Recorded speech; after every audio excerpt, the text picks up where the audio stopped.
고넬료와 베드로가 만난 이 사건은 하나님의 관점을 교회가 주목하게 만들었습니다. 그리고 오순절 성령의 강림이 이방 나라에도 재현되는 그런 순간이었습니다. 하나님이 사람을 받으시는 기준은 껍질이 아니었죠, 그죠? 껍질이 아니었습니다. 하나님을 경외하고 하나님의 손과 발이 되어 사는 사람을 하나님이 받으신다 그랬습니다. 우리가 마음만 먹으면 얼마든지 할 수 있는 일들이었습니다. 내가 매 순간 매 결정을 할 때마다 하나님을 의식한다면 대단한 일들이 우리를 통해서 일어날 수 있다는 거죠.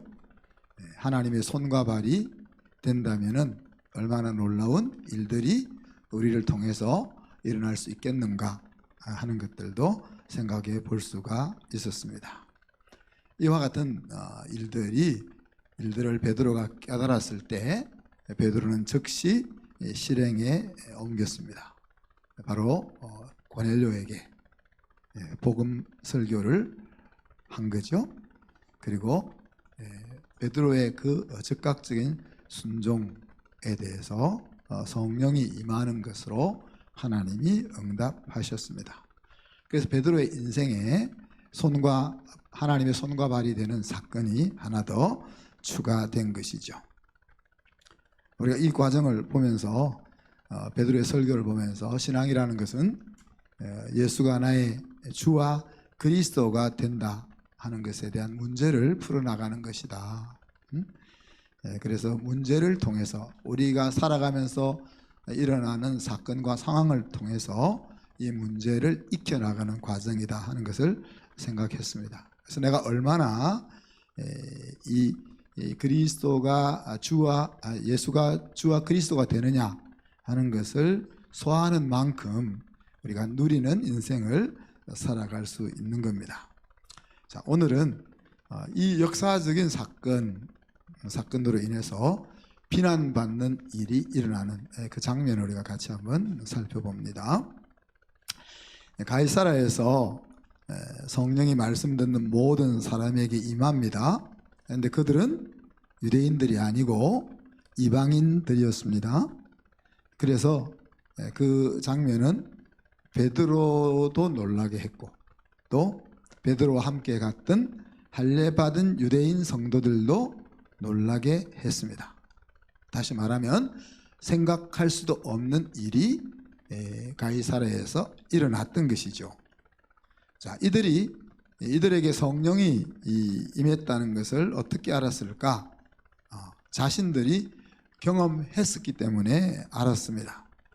그들은 방언을 말하고 하나님을 높이는 것을 베드로와 성도들이 보면서 이방인에게도 성령이 임했다 하는 것을 알았다고 그랬습니다. 오순절날 자신들이 그러했었죠.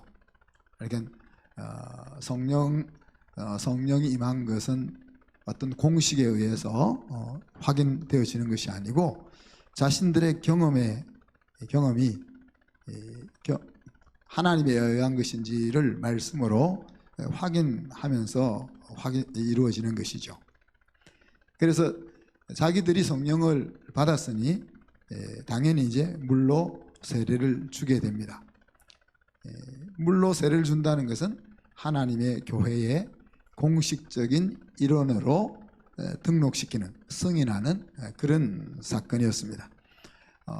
여기서 물론 이제 가이사라 교회가 세워지는 것으로도 우리가 볼 수 있지만은 사실 하나밖에 없는 우주적인 교회, 유니버설 처치 멤버로 등록시키는 순간이다. 그렇게 이해할 수가 있습니다.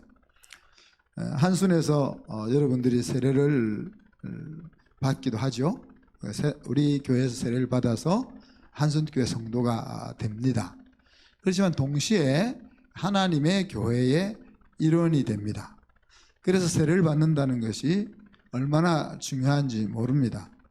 그냥 내가 한 교회에 소속되는 멤버가 되느냐 거기서 그치는 것이 아니고 시간과 공간을 초월한 하나님의 교회의 멤버로 시작되는 것이기 때문에 그렇습니다. 로마서 2장 24절에 보면 하나님의 이름이 너희 때문에 이방인 중에서 모독을 받는다라고 사도 바울이 유대인들을 책망하는 장면이 나옵니다. 하나님의 선택을 받은 백성이라고 주장하는 그들의 삶을 통해서 하나님이 영광받는 것이 아니고 하나님이 모독을 받을 수 있다 하는 이야기입니다.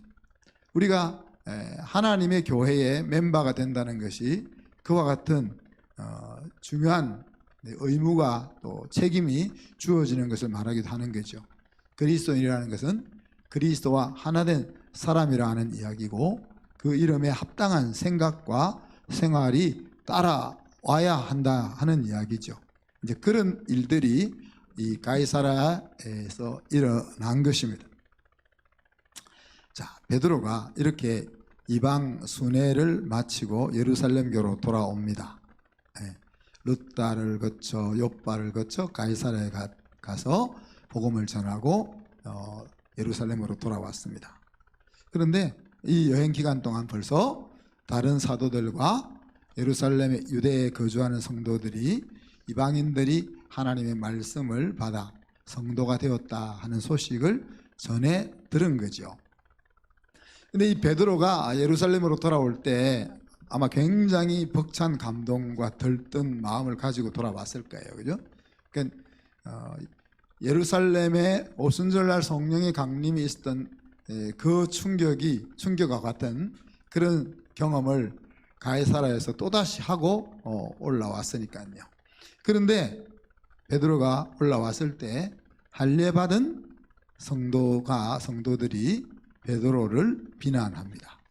그 비난한 내용은 무할례자 집에 들어간 것과 그들과 함께 식사한 것에 대한 비난이죠. 그냥 식당에 가서 밥을 한번 사 먹었다 하는 것이 아닌 거예요. 우리가 밥을 같이 먹었다 하는 것은 같이 뭔가를 의논하고 논의하고 함께 할 수 있는 그런 자리가 마련되었다 하는 것을 의미하는 거죠. 그래서 왜 너가 이방인들의 집에 들어가서 그들과 함께 밥을 먹었냐 하는 것을 책망하게 된 것입니다. 이것이 당시 유대인들이 가지고 있는 사고 구조고 마음이었습니다. 자, 이들은 그냥 유대교를 믿는 유대인들이 아니잖아요, 그죠? 유대교를 믿다가 하나님을 믿는, 예수님을 믿는 신앙으로 들어온 유대인들입니다. 그럼에도 불구하고 그들의 마음은 아직도 여기에 머물러 있었던 것을 우리가 볼 수 있는 거죠. 저와 여러분의 신앙이 얼마나 날마다 새롭게 되어야만 하는지 하는 것들을 우리에게 시사해 주고 있는 바가 크다, 그렇게 말할 수 있습니다. 우리가 몸담고 있는 교회가 개혁교회라 그랬죠. 개혁교회, Reformed Church라고 그러는데, 이제 Reformed Church라는 말은 Reforming Reformed Church라는 이야기입니다. 그러니까 날마다 말씀에 비추어 새롭게 개혁해가는 교회에 속해 있는 성도들이라, 그런 뜻입니다.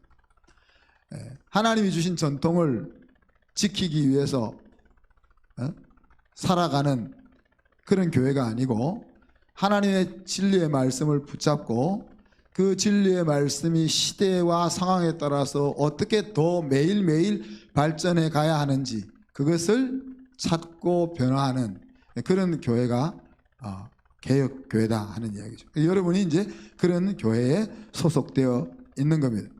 말씀이라는 것은 사람을 살리기 위해서 주신 것이고 또 살게 하기 위해서 우리에게 주신 하나님의 선물이죠. 공부하거나 연구를 위해서 준 재료가 아니다는 얘기예요. 물론 말씀을 연구하고 공부할 필요가 있죠. 그러나 말씀을 연구하고 공부하는 이유는 그 말씀대로 살아내기 위해서 우리가 공부하고 연구하는 것입니다. 논문을 쓰는 것처럼 그렇게 공부하는 것과는 다르다 하는 이야기죠. 하나님을 아는 지식이라는 것은 공부해서 캐내는 그런 지식이 아닌 것이죠. 성령께서 우리의 마음을 통하여 알려주시는 것을 삶으로 확인하고 경험하는 지식이 하나님을 아는 지식인 겁니다. 자, 그런데 예루살렘에 할례받은 성도들이 앞뒤로 꽉 막혀 있지는 않았어요. 그들이 생각을 바꿉니다. 오늘 18절에 보면 베드로의 해명하는 것들을 다 듣고 나서 잠잠하여 하나님께 영광을 돌려, 그런 표현을 하고 있습니다. 잠잠했다는 말은 이제 자기들이 컴플레인 했던 것을 더 이상 주장하지 않는다는 이야기죠. 그죠?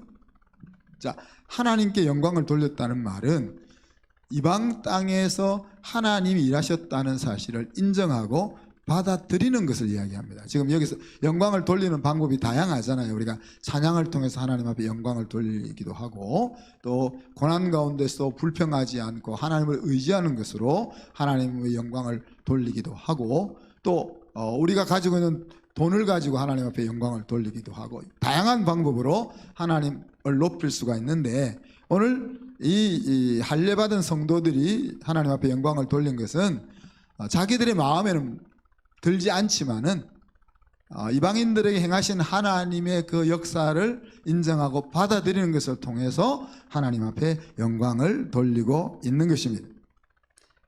표현을 딱 보면 못 이기는 척 하면서 생각을 바꾸고 있습니다. 보면 뭐라고 이야기하면, 그러면 하나님께서 이방인에게도 생명 얻는 회개를 주셨도다.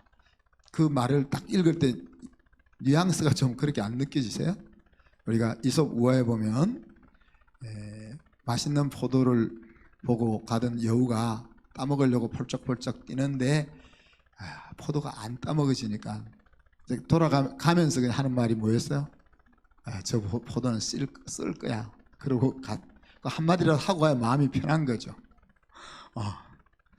내가 영양이 안 돼서 못 따먹네. 그러고 가면 되는데 그렇게 하는 자기 마음이 양에 안 차니까 저거는 써서 못 먹는 거야. 그리고 이제 가는 거죠. 하나님의 말씀이 주어졌는데 흔쾌하게 받아지진 않아. 그렇지만 또 그것을 아니라고 부인할 수는 없어. 그러니 이제 그러면 하나님께서 이제 이방인들에게도 생명 얻는 회개를 주셨구나. 이렇게 이제 마음을 눌리면서 받고 있는 그런 모습이 이제 느껴지는 거죠.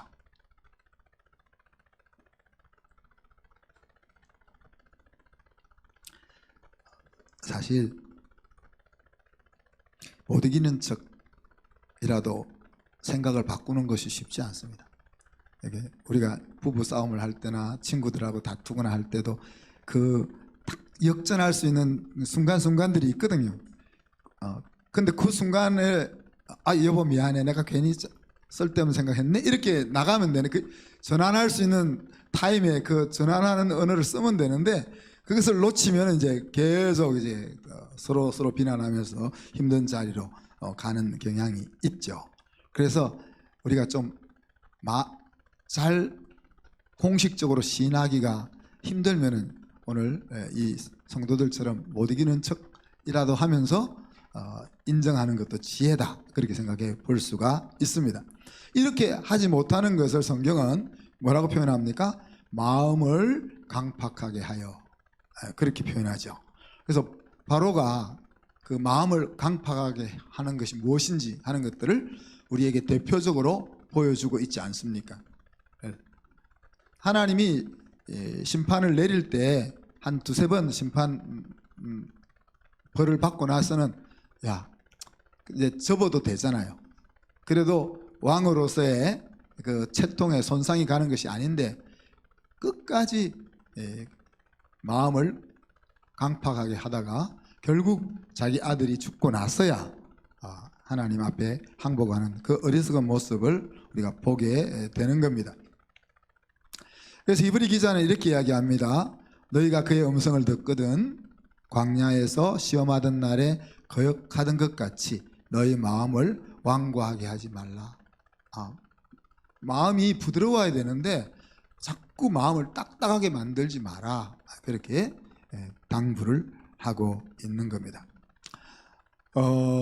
사도행전을 보면서 지금 우리가 그로스 마인셋에 대한 제가 팁을 몇 가지 드렸죠. 기억하세요?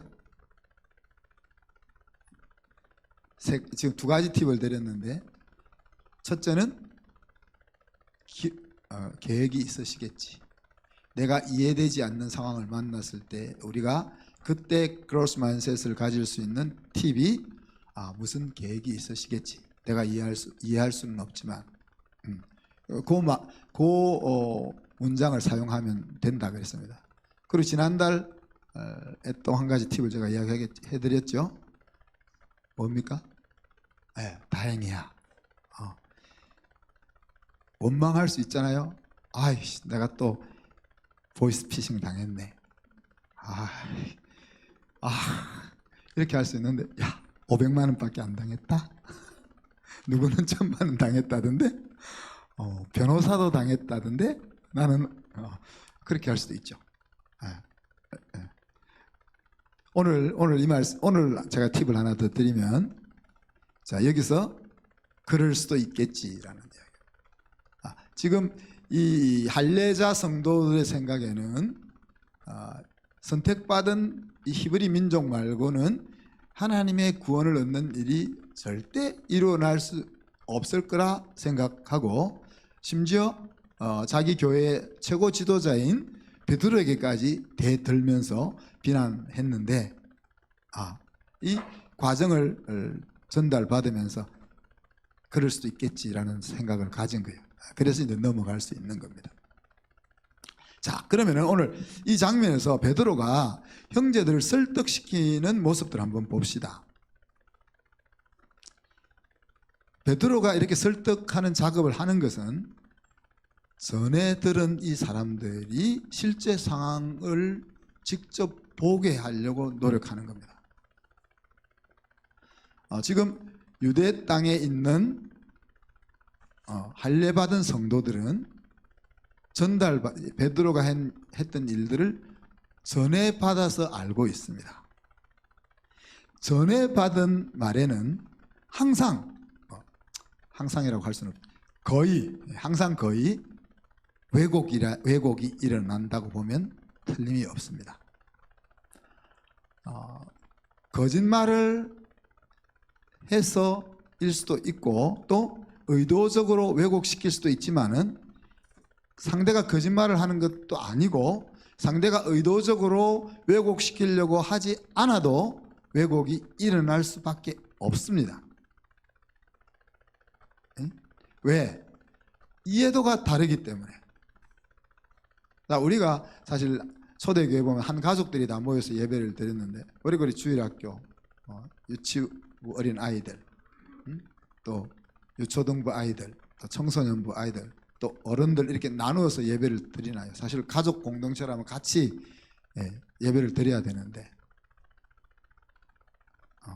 제가 이렇게 말하는 거를 우리 어린 아이들은 이해를 못하니까 그렇지 않습니까? 그래서 이해도가 다르기 때문에 똑같은 이야기를 해도 그 이야기 속에는 왜곡이 일어난다는 거죠. 또 한 가지는 관점이 다르기 때문에, 보는 시각이 다르기 때문에 왜곡이 일어날 수밖에 없습니다. 조미란 권사님 지금 이쪽에서 저를 보고, 우리 정철민 사님 이쪽에서 반대쪽에서 저를 보니까 머리가 어느 곳이 빠졌는지, 정철민 유사님 볼 때는 잘 안 빠지게 보일 수도 있고, 조미란 권사님 볼 때는 목사님 힘드시나 왜 이런 머리가 많이 빠졌지? 이렇게 볼 수도 있는.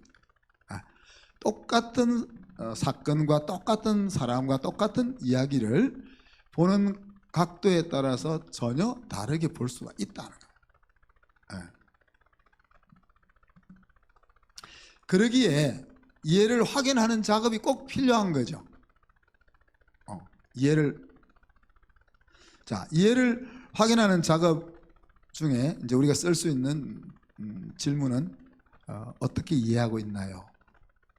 제가 이야기한 말을 어떻게 이해하고 있나요? 하는 게 사실을 확인할 수도 있고, 사실만 확인하고서는 좀 부족한 것 같아요. 또 여기서 느낌도 어떤 느낌을 받으셨나요? 사실은 똑같이 이해했는데 받는 느낌은 또 전혀 다른 경우도 많이 있거든요. 네. 그래서 이런 과정을 통해서 지금 전달하고 있는 내용과 전달되고 있는 사건에 대해서 서로가 가능하면 같은 세임 페이지를 만들 필요가 있는 거죠.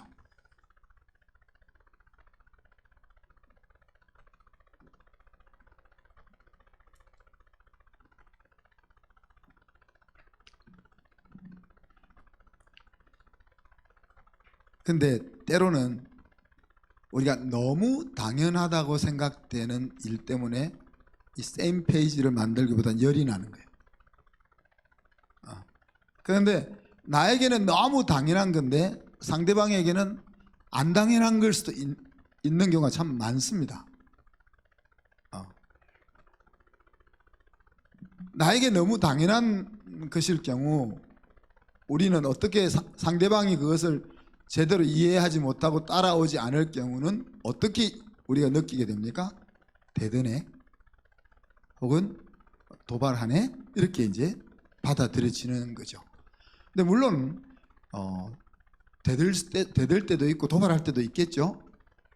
그렇지만 아닌 경우도 많다는 이야기예요. 정말 내 수준으로 볼 때는 정말 이것은 두 번 설명할 내용도 안 되는 거지만은 상대방이 볼 때는 1년 내내 훈련받아도 될까 말까 하는 그런 차이가 있을 수 있다 하는 이야기예요. 그래서 우리가 너무 당연한 것 같은 것 때문에 열받는 쪽으로 가지 말고 그런 경우라도 우리가 이런 확인하는 작업이 필요하다. 자, 그런데 확인하는 작업과 함께 또 듣는 사람 입장에서는 듣고자 하는 자세도 필요하죠. 한 팀이니까. 자, 그래서 베드로가 이렇게 이야기합니다. 야, 내가 본래 고넬료의 집에 내가 가려고 했던 것 아니야. 그렇게 밝히는 거죠. 내가 처음부터 계획 짜고 이방인의 집에 가서 복음을 전하려고 했던 거 아니야. 자, 하나님이 환상을 내게 3번이나 보여줬지. 그리고 고넬료가 또 나한테 사람을 보냈어. 사람을 보냈는데 마침 그때 성령께서 나에게 사람이 찾아왔으니 그쪽에 가라고 말씀해 주셔서 그리고 찾아온 그 하인들이 자기 주인이 한 말을 온 집이 구원받을 말씀을 너에게 전해줄 사람이 있으니까 데리고 와 라는 말을 내가 들었단 말이야. 그래서 내 생각이 바뀌어가지고 고넬료의 집에 간 거야. 그렇게 얘기하는 거죠. 내가 고넬료에게 복음을 전하기 위해서 스스로 주도적으로 찾아간 것이 아니고 나도 너희들처럼 같은 생각을 가지고 있었는데 하나님께서 이렇게 몰아붙여서 그 집에 갔어. 이렇게 이제 설명을 하죠. 그죠? 그리고는 가서 이제 내가 복음 설교를 하는데 야, 그때 성령이 그들에게 임하더란 말이야. 자, 성령이 임하는 것을 볼 때 10장에서는 이제 이 부분이 빠져 있었는데 11장에서는 뭐라고 얘기합니까? 이 장면을 딱 보니까 예수님이 나한테 했던 말씀이 딱 생각나더라. 그 말씀이 뭐냐? 요한은 물로 세례를 주었거니와 너희는 성령으로 세례를 받을 것이다 라는 말이 생각났단 말이에요. 그래서 내가 오순절날 성령의 강림을 통해서 성령의 세례를 받았던 것처럼 이 고넬료와 여기에 모여있는 이방인들도 나처럼 성령으로 세례를 받게 하시네 하는 생각이 들어왔다는 이야기죠.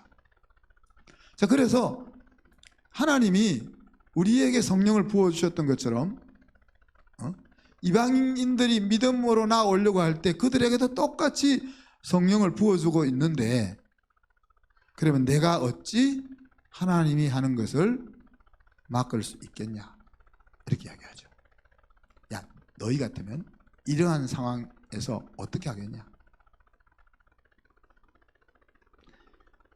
베드로는 이 할례받은 성도들의 비난을 들었을 때 그들을 가족으로 생각하고 있는 겁니다. 그죠?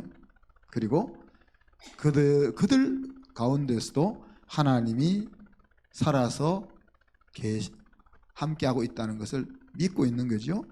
그리고 그들에게 그 상황을 알려주면 그들이 이해하고 받아줄 것이라 하는 그런 기대를 가지고 이 오해를 푸는 작업을 오늘 하고 있다는 이야기죠. 사실 이 할례자 성도들이 비난하는 내용이 뭐였습니까? 왜 이방인의 집에 가서 함께 먹느냐?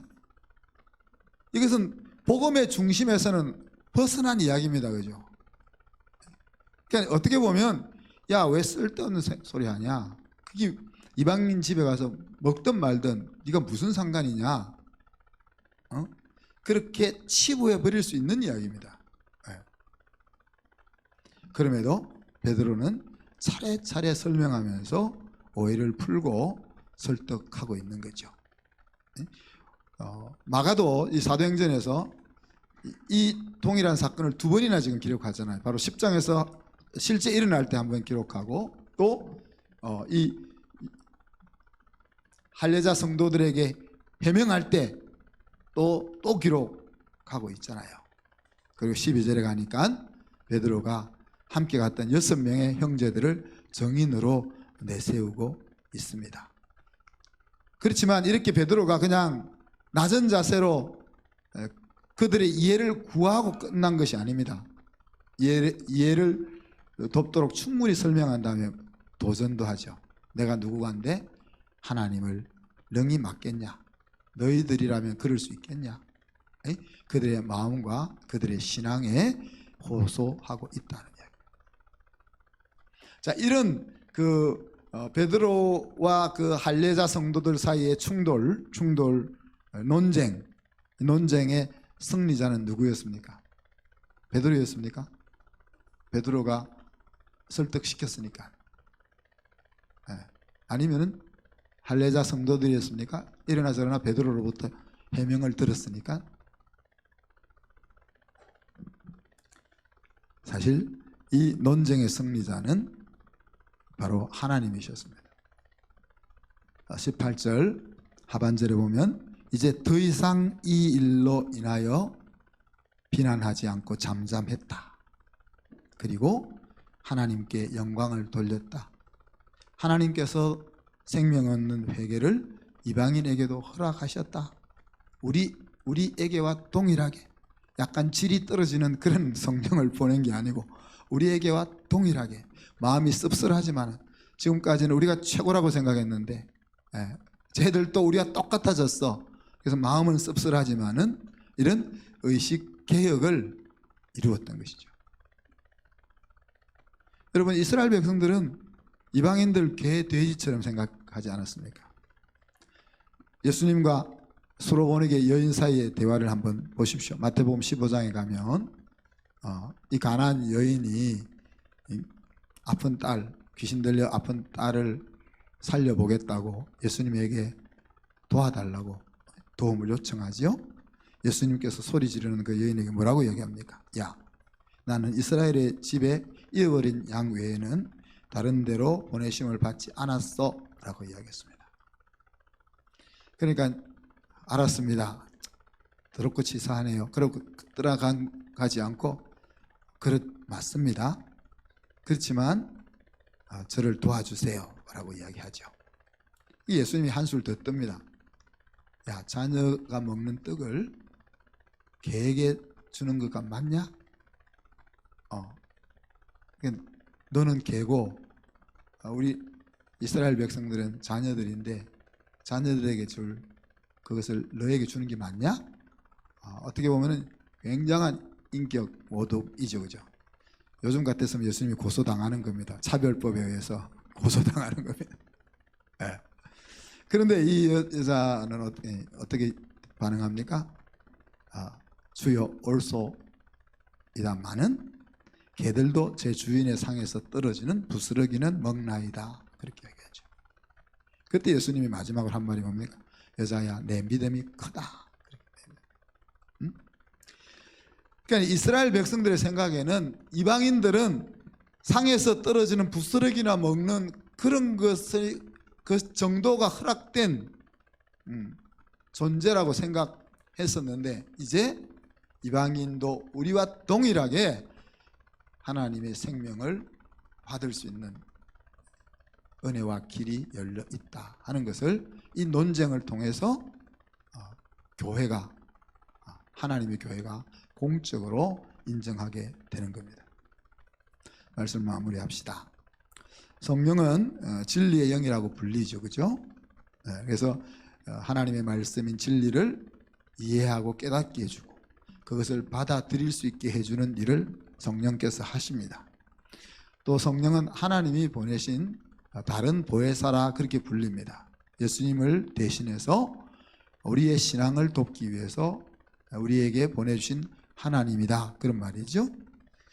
그리고 그 성령이 하시는 일은 모르는 일을 내게 가르쳐 주는 것이 아니고 예수님께서 우리에게 알려주셨던 이야기들을 생각나게 하고 필요할 때 그것이 깨달아지게 하고 그 속으로 들어갈 수 있게 이끄는 일을 하십니다.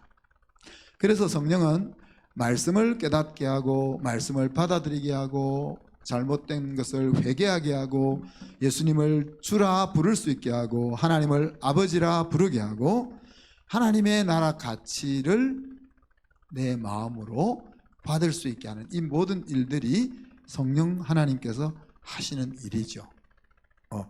이러한 놀라운 일이 이방인들에게 열리는 공식적인 사건이 오늘 고넬료와 베드로의 만남 사건이었고, 사실 이 사건 때문에 오늘 저와 여러분에게까지 성령의 은혜가 임하고 있는 거죠. 여러분, 성령과 함께 사는 시간과 내 힘으로 신앙생활을 하는 시간의 차이가 어떻다 했습니까? 무거운 짐을 리어카에 가득 싣고 내가 끌고 가는 언덕을 올라가는 그 모습과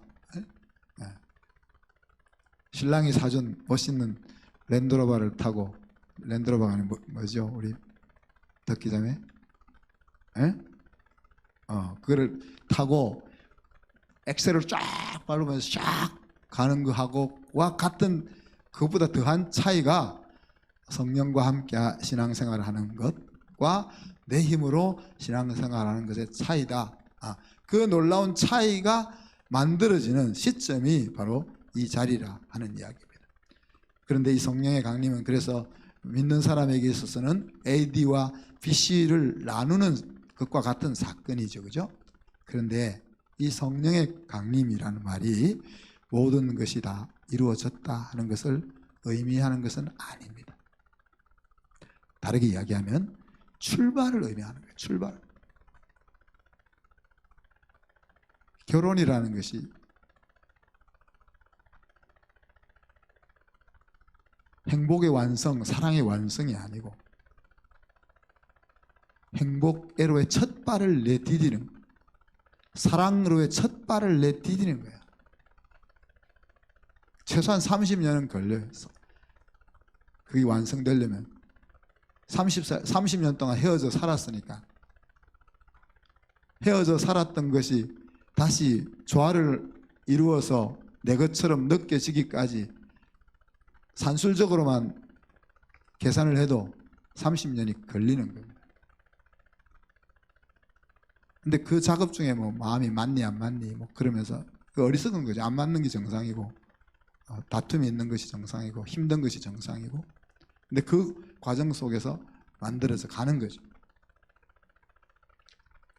성령의 강림이 이렇게 대단히 중요한 역사적 사건이지만은 그것이 끝이 아니고 그것은 우리로 하여금 하나님과 함께 인생을 새롭게 시작할 수 있는 출발이 되었다는 것을 의미한다는 이야기입니다.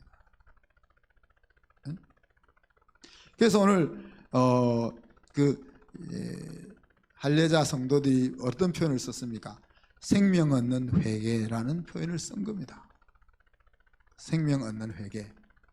우리가 일평생 회개하며 살지만은 잘못을 계속 저지르니까, 그러나 일생에 한 번밖에 없는 이 생명을 얻는 회개를 이야기하는 거죠. 하나님을 떠나서 살았던 내 인생, 하나님을 내 인생의 계획 속에 집어넣지 않고 살았던 그 삶에 문제가 있다고 인정하고 하나님과 엮어서 내 인생을 시작하겠다고 하는 결단을 내리는 그것이 바로 생명을 얻는 회개인데, 그 일이 일어나는 날이 성령이 강림하는 날이라는 이야기죠. 이게 지금 막 엉켜있죠. 우리가 지금 보니까. 그래서 이제 시간의 순서대로 이야기하자면 우리가 죄를 깨닫고 회개하고 예수님 믿고 세례받고 성령 받고, 여기 이제 시간적 순서인데, 이게 막 오늘도 보면 먼저 성령을 받고 세례받고 그러잖아요. 막 엉켜있단 말이에요. 근데 이게 시간이라는 디멘전 속에 들어가니까 막 우리가 혼란스러운데, 여기서 시간이라는 개념을 딱 빼보라 했잖아요. 제가 영혼이라는 개념은 시간의 제약을 넘어선다 하는 개념이라 이야기했잖아요. 그래서 뭐 우리가 시간을 빼고 살 수는 없지만은 이해를 돕기 위해서 시간을 뺄 수는 있는 거죠. 우리가 살고 있는 세상에 시간이라는 차원을 빼버리면은 엉키는 것이 아니다는 거예요. 그러니까 죄를 깨닫는 것, 회개하는 것, 예수님을 믿는 것, 세례받는 것, 성령을 받는 것, 이런 것들이 다 한 덩어리다. 한 덩어리다. 시간이라는 차원을 빼내면 그렇게 통합적으로 우리가 이해할 필요가 있다 하는 겁니다. 자, 그런데 회개는 누가 하는 겁니까? 회개는 누가 하는 겁니까? 잘못했다고 깨닫는 사람이 회개하는 거잖아요. 그죠? 근데 오늘 성경은 뭐라고 이야기하죠? 18절 하반절에 보면 생명 얻는 회개를 주셨다, 그렇게 해요. 주셨다. 내가 하는 건데, 회개는 지금 이방인인 본인이 하는 건데 하나님이 주셨다 하는 표현을 쓰고 있습니다. 에베소서 2장 8절 9절에 바울이 이 진리를 잘 이야기하죠. 너희가 그 은혜로 인하여 믿음으로 말미암아 구원을 얻었나니 이것이 너희에게서 난 것이 아니요 하나님의 선물이라. 행위에서 난 것이 아니니 아무도 자랑치 못하게 하려 함이라 그랬습니다. 분명히 우리가 하나님의 사람이 되는 것은, 하나님의 자녀로 거듭나는 것은 믿음으로 되는 겁니다. 그죠? 하나님이 예수 그리스도를 통해서 이루신 그 십자가의 죄 용서를 믿고 하나님 앞으로 나아가는 그 나의 액션을 통해서 내가 하나님의 자녀가 되는 겁니다. 그런데 그 하나님 앞으로 나아가는 그 액션이 어떻게 내 마음속에서 일어나게 되었느냐 하는 것을 설명할 때 앞에 은혜로 말미암아라는 것이 들어있는 거죠. 그러니까 하나님이 그런 마음을 먹을 수 있도록 우리의 마음에 감동을 주셨다는 이야기죠. 하나님이 야 내가 너를 사랑해 하는 이 말을 들었을 때 그것이 내 마음속에 마음을 울리는 것, 그죠? 야 너가 왜 나를 핍박하냐? 바울에게 그렇게 이야기할 때 그 말이 바울의 마음속에 들린 거잖아요. 아니 예수님 믿는 사람들을 자기 도시락 싸가면서 잡아 죽이려고 도시락 싸가면서 다니던 그 인간이 야 너가 왜 날 핍박해 하는 그 소리 듣고 내가 잘못했어요 라고 나아갈 수 있는 거 아니잖아요. 그런데 왜 너가 나를 핍박하냐 그 소리가 들렸을 때 그것이 마음에 콱 찔려 오는 것, 그것이 은혜라는 이야기죠. 제가 예수 믿고 나서 오랫동안 이해하지 못했던 것이 야 나 같은 인간은 예수 믿을 인간이 아닌데 왜 내가 예수를 믿었을까? 왜 저는 남을 의지하고 뭐 남의 도움을 얻고 이런 거는 생각도 안 하는 인생이거든요. 내 인생 내가 개척하는 거고 잘못했으면 내가 책임져야 되는 거고 그렇게 해야지 무슨 뭐 하나님의 도움이 어떻고 뭐 예수님을 믿고 뭐 어디 살고 뭐 죄 용서를 받고 이런 거는 제 체질상 안 맞는 이야기거든요. 그런데 체질도 안 맞는 예수님을 믿고 있는 것을 보니까 몇 년 동안 이해가 안 간 거죠. 그런데 오늘 성경이 그렇게 이야기하고 있는 거예요. 생명 얻는 회개를 주셨다. 하나님이 우리의 자존심을 건드리지 않고 마치 내가 스스로 결정해서 믿음의 길로 들어온 것처럼 싹 하나님은 빠져가지고, 우리가 애들 그러잖아요. 애들한테 애들 다 해주면 안 되니까 다 해주면서도 지가 한 것처럼 하려고 막, 그게 얼마나 힘들면 차라리 내가 하고 말지. 하나님이 그렇게 일하신다는 이야기죠. 사랑하는 성도 여러분, 저와 여러분은 날마다 개혁하는 교회의 멤버라 하는 것을 기억하시기 바랍니다. 에?